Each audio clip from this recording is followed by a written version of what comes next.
after the true Salahuddin went back to Damascus. And the narration mentioned that one wet day he went to visit the Hajis. And when he came back, it was cold, it's wet. He became ill. And every day his state got worse. And Al-Imad mentioned, I was with Salahuddin when he was ill. He says, by Allah, every time Salahuddin became more ill, it was as though his trust in the Rahm of Allah just increased. He said, the weaker his body got, the stronger his trust in Allah became.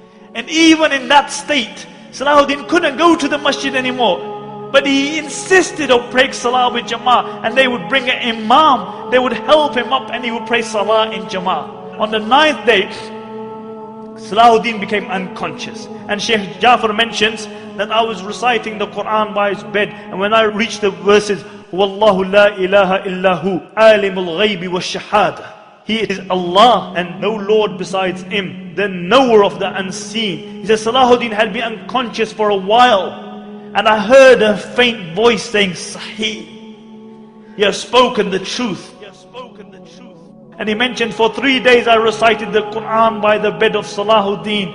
And he said, on the final day when he passed away, I reached the verse, La ilaha illahu alayhi tawakkaltu. There is no God but Allah, and upon Him I trust. And I saw Salahuddin's face become radiant, and he recited the Shahada, and he left this dunya. And Ibn Shaddad mentioned that this was the greatest calamity to befall the Muslims since the demise of the Khulafai Rashidun. Ibn Shaddad mentions that many times I had heard the saying that I wish I could die on this place. And I always thought that this was an exaggeration. But he said, I realized the reality of that statement when Salahuddin passed away. He said, I wish I could have died on the place of Salahuddin. And Abdul Latif, the famous physician, says that he was mourned like a prophet because everybody loved him. The good loved him, the bad loved him, the Muslims loved him, the non-Muslims loved him. Everybody loved Salahuddin. And what did this king leave behind him?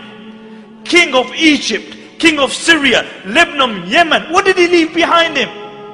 He left 1 dinar and 47 dirhams, some armor and a horse. This is all he left behind him. They had to borrow money for his janazah. But I'll tell you what he left behind him. He left a legacy behind him. He left a legacy behind him. And this is why we are gathered here today. He passed away at the time of Fajr, and after Dhuhr they brought his body out.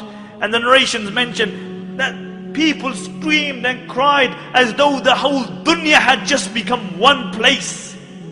And many people, when they saw his dead body, they couldn't believe it. They became unconscious. They didn't attend the janazah because they couldn't believe that Salahuddin had passed away, the liberator of the holy lands. And how was Salahuddin buried? They had to borrow money for a janazah. And Qadi Fadil gave a fatwa that Salahuddin should be buried with his sword, so that on the day of judgment when he's resurrected, and one of the 7 people who is under the shade of Allah is Imamun Adilun, a just ruler. When he's under the shade of Allah subhanahu wa ta'ala, he is leaning upon his sword. So everybody sees that this is the liberator of the holy lands. And on his tomb they wrote, because this was the man who liberated, this was the man who flung open the gates of fortresses and castles of the Christians, one after the other. And on his tomb they wrote, Oh Allah, as his final victory, open for him the gates of Jannah. Open for him the gates of Jannah. And my dear respected brothers and sisters listening at home, Salahuddin is one of the greatest heroes of Islam. And this is why we have gathered here to remember this. But the problem with many Muslims has become today, or with all Muslims, is that we live off our legacy. As a poet says, he said the Muslims come to the grave of Salahuddin, and they come again and again. And what do? They stand by the grave of Salahuddin and they say, Qum ya Salahuddin, Qum. Oh Salahuddin, stand. Stand up, oh Salahuddin. We need you. Can't you see what's happening in Iraq? Can't you see what's happening in Afghanistan? Can't you see the supine, spineless leaders that we have? Oh Salahuddin, we need you to liberate the holy lands. The poet says they come and they say, Qum ya Salahuddin, qum, hatta ishtaka marqaduhu min hawlihi al-afuna. He says, they come to his grave and they say, oh Salahuddin, stand, stand. Until his grave began to complain about the stench around it. And the poet says, Kam mar'atan fil ami tuqidhunahu, Kam mar'atan ala al-jidar al-jubni tajlidunahu, ayatlubu al-ahya'u min amwatihim ma'una. He said, how many times in the year are you going to wake Salahuddin up?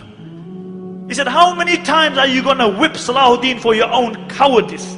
And then he says sarcastically, أَيَطْلُبُ الْأَحْيَاءُ مِنْ أَمْوَاتِهِمْ مَعُونَ. He said, has it come to the state that the living have started asking the dead for help? The living have started asking the dead for help. Nobody aspires to be a Salahuddin. Nobody tries to be a Umar ibn Khattab or Abu Dhar or Abu Bakr radiallahu anhum or a Khadija or a Fatima.